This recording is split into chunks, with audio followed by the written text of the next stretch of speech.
Hi everyone, I work at Smart Picker. We work on decision aid tools, and today I will show you how to use our desktop software. I will guide you through the main step to take a decision and show you the main features, but please remember that there are many more features in the soft that I will not show you now. This is the first screen that you'll see when you start the soft. So the first step will be to enter the data we've gathered about all our alternatives. I have the info of my programs in an Excel sheet. Any decision is basically coming down to choosing between several alternatives, several options if you wish. So here I want to choose among several cars to buy. After you understand the main concept of decision aid, you will quickly realize that the number of applications is endless. If you're a company, you can use it for strategic decisions, for choosing among different suppliers, for financial decisions, for choosing candidates to be hired, for deciding which company car you should offer to your employees, for improving your product, etc., etc. If you're an individual, you can use our soft to help you choosing your car, the location of your next holiday, your mobile phone, your computer, your bank, your insurance company, etc., etc. So here, in this fake example, I want to choose a car. I've listed 6 fake cars, so one economic, which you will see the price is lower than the others. Consumption is not that bad, but the comfort, power, and space is quite bad. A sport car, more expensive, higher power. A luxurious car, the number 1, expensive, nice comfort. 2 touring cars, one and the second luxurious car, so which is a little bit cheaper than the other one, a little higher consumption, but a little more space. So the way those alternatives differ from each other is because they all have different characteristics, what we will call the criteria. So I list the criteria which are important for me and which should be considered in my decision process. So here, for me, the important criteria are price, consumption, comfort, power, space. Now that we've gathered all the information about each of our cars, we need to input them in the software. So there are several ways to do so. We can just click on create a new program, then fill the table. That's how we'll do. We can create new program with the companion. So that's a wizard which will help you input all the information. It will take you by hand and ask you what are your alternatives, what are your criteria, how do you want to input the information, and so on. You can open an existing problem, etc. So I will create a new problem. I have here currently 2 criteria and 2 actions. Here in my real program I have 5 criteria and 6 actions. So let me add some. I will add 4 actions.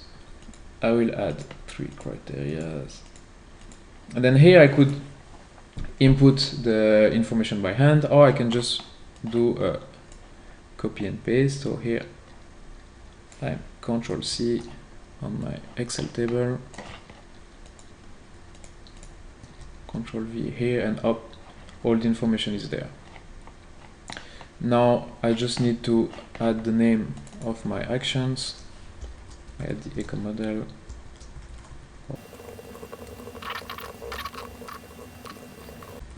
power, and space. To end the data input phase, there is one final step. I have to set the parameters of my criteria. So for each criteria, I have to say if we want to maximize it or minimize it. For the price, we want to pay as little as possible, so we want to minimize. For the consumption, same thing, we want to minimize the consumption. Comfort, maximize. Power, maximize. Space, we want to maximize. There are a number of other parameters that we can set, but we'll not go into much detail now. So now we've input all the information. We're ready to go a little bit further. The next important step will be to weight each criteria relatively to the others. So if we go to this tab here, we see the 5 criteria, and we need to think about and express the relative importance of each criteria for us. This is where you can express your feeling about how you want the decision to be made. This is where, for example, companies will take decisions based on their targets or based on their values. So here we have to give a weight to the price. Let's say for choosing this car, price is not so important, we have a nice budget. Let's say consumption is quite important, we want to reduce our CO2 emissions, for example.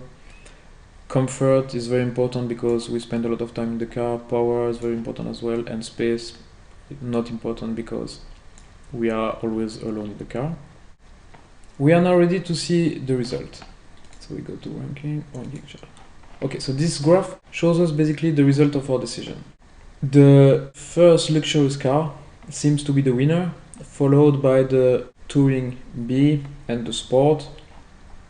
Based on our criteria, the Eco model and the Touring A are not so good. So this is understandable for the Eco model, for example, because the Eco model, the only advantage he has is the price, but we said that price is not so important for us.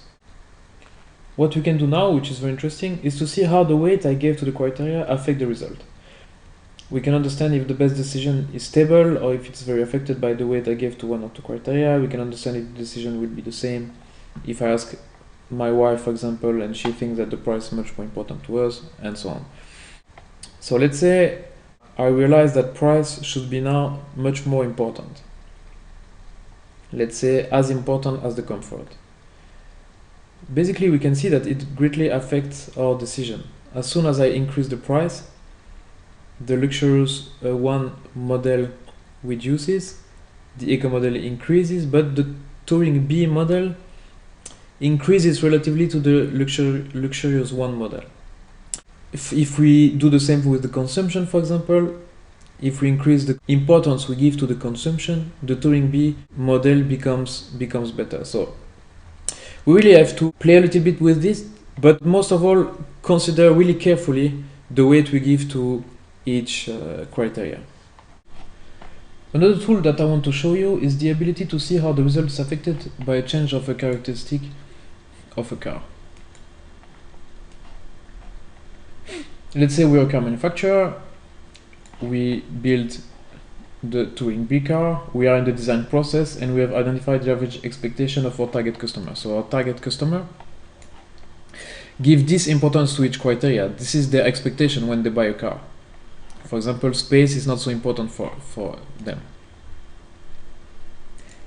Here we see that our design is a little bit below our main competitors. Let's say Luxurious One is our main competitor. What small change to our car could we make in order to be more competitive against our main competitor? Maybe a small change could make it. So we developed the Touring B car. Let's say we change the power, for example. Okay, our current value is 85.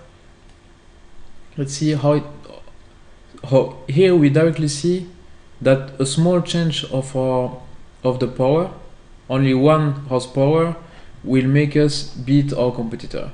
So this is because of the fact that the power is one of the most important factors, and the luxurious one is a little bit better than us on this side. So, but we see that only by improving by 1 horsepower we could be in front of them.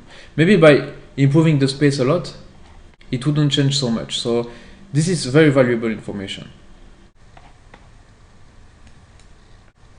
The last tool I will focus on today is a planar visualization of our problems and our results. It's called the Gaia plane or the Gaia map. Let me make it bigger. Okay.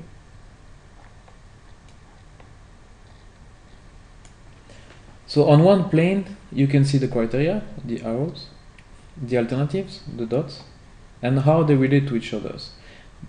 The decision sticks, the black arrows, is the aggregated objective of the decision maker. So alternatives are considered good if they are located in the direction pointed by the stick, and bad if they are in the opposite direction. So based on those weight, Touring B, Luxurious 1, Luxurious 2 are good alternatives, not as good, and the 3 others are not as good. It allows us to make comparison among the criteria. We can see how the criteria are in the other direction of each other. For example, usually when we choose a car with high power, the consumption is bad, or with low consumption, the power is bad. That's why the arrows are in opposite directions. Also, we can make a comparison among the alternatives. And most important, it gives the possibility to compare alternatives to criteria. So this, by deep analysis, will give us a better understanding of the results. I will not go any further on this one because there is so much to say. We might do that in a later video. So that's it for today's tutorial. Please realize that there are many more tools that I didn't show today. For example, there are some reporting tools. If you have any more questions, just visit our website or feel free to send us your question by email. You'll find a contact link on the website. We offer a 1 month free trial, so don't hesitate to test the software by yourself. There is no better way to understand the concept. So long, until next time.